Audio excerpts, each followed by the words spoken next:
Welcome back to Rev Endurance Sports and another edition of what is in our stand today. We just got done with our Tuesday ride. I'm still in my kit because brought the bike upstairs so that Lori can get on the road as fast as possible.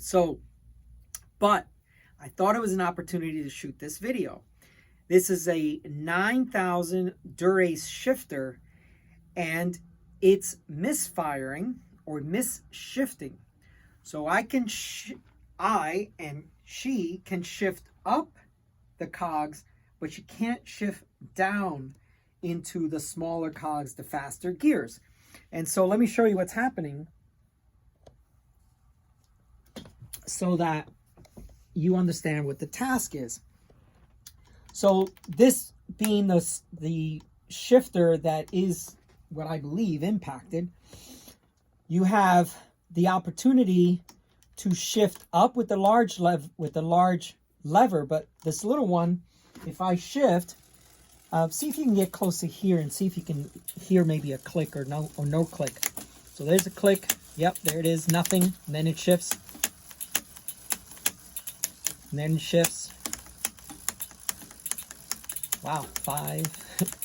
Okay, yes. So there it goes. It shifted. It shifted. Shifted. Right? So this is what we have. We have these misfires where she's trying to get to a smaller cog, in other words, a faster gear, and it's just not shifting.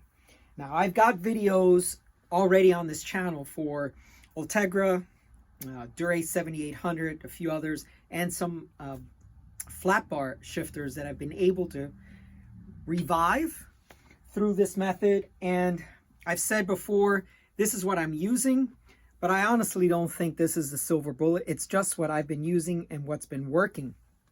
And this video series is important because what happens a lot is customers come to me, or even in the comments of the previous videos I've made, and they're like, "Oh, I went to my local bike shop. They said my shifter was broken. There's nothing they can do about it, and I needed to buy a new shifter."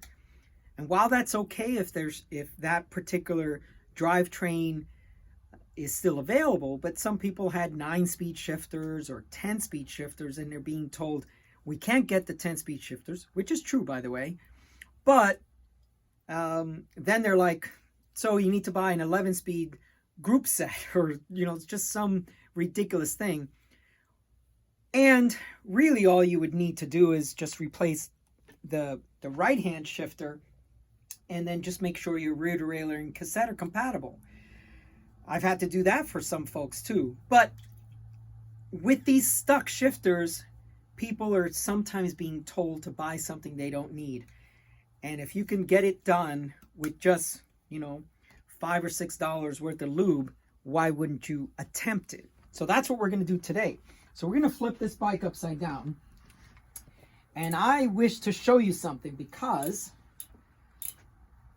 as I was prepping this bike for the video, I already removed 2 access panels that are held in place by just 1 screw. And lo and behold, look what I found inside here. So see if you can get a good close-up in there. This is just dirty. Now, a little bit of history. This is a Ritchie Road Logic, and these components were on her other Ritchie Road Logic bike, which she used to use a lot for graveling. And you could just see how there's just a bunch of crap just all stuck inside the mechanism. And we're trying to get it to focus in so you could see it. So what we're going to do is we're going to spray this lube and cleaner. And what you may want to do is you may want to have a drip pan underneath. This is the ugliest drip pan you've ever seen, but there's a lot of history here of a lot of bikes I've repaired. So a lot of happy people. Now, what I want to do is just spray this stuff in here just so we can get this cleaned up, all right? So And actually, that looks more like corrosion. The stuff that's not coming out. The stuff that's discolored. Now, these access panels are wonderful because even though I'm a huge Shimano fan, one of the problems I have with Shimano is when they went to to the hidden cable setup, they ended up shredding cable heads. Look at that. Already shifting better in just one. Look at that. So this 9000 shifter,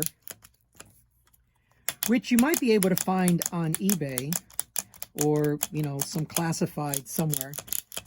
But look at that. Just by spraying it, it's already, look, every single lever pull. So we're going to keep rinsing this out because that's really what's happening. We have dirt in here, but we have corrosion as well. And that, I know that this bike is stored indoors in her garage. And how far are you from the ocean, Lori? 8 miles. 8 miles, yeah. So I don't know why there's corrosion inside here. That I've never seen before, but you know, I think we've revived your shifter. Nice.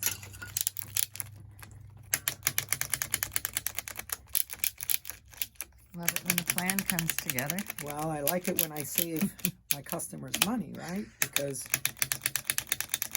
you know, the LBS has such a bad reputation in some neighborhoods. I posted a video last week about support your LBS, and there was so much hate posted on there. My LBS sucks, and the people in there, they're all, you know, minimum wage teenagers, and the mechanics this or that.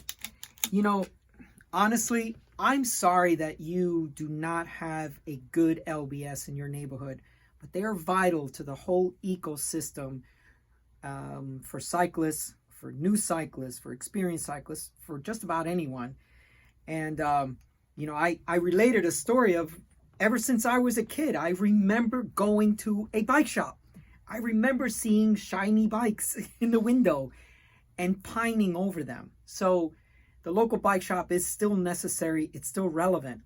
And if you have a good local bike shop who knows just a simple hack like this and saves you several $100s, you know, let's just say you even pick up this 9000 Dura-Ace shifter for $100. You still have to wire the whole bike. You have to, you know, and if it's going through the bottom bracket, well, it will. The new cables go through the bottom bracket. That means you have to disconnect the front derailleur as well. There's a lot of labor costs involved. We just saved it. We just saved it. So I honestly think this is going to fix it. Now we'll clean up, you know, the overspray. That's easy to do. We'll put one more batch of cleaner lube in there, and I think she's good to go. Anyway, so I appreciate your time and your attention. Please like and subscribe, and we'll see you up the road.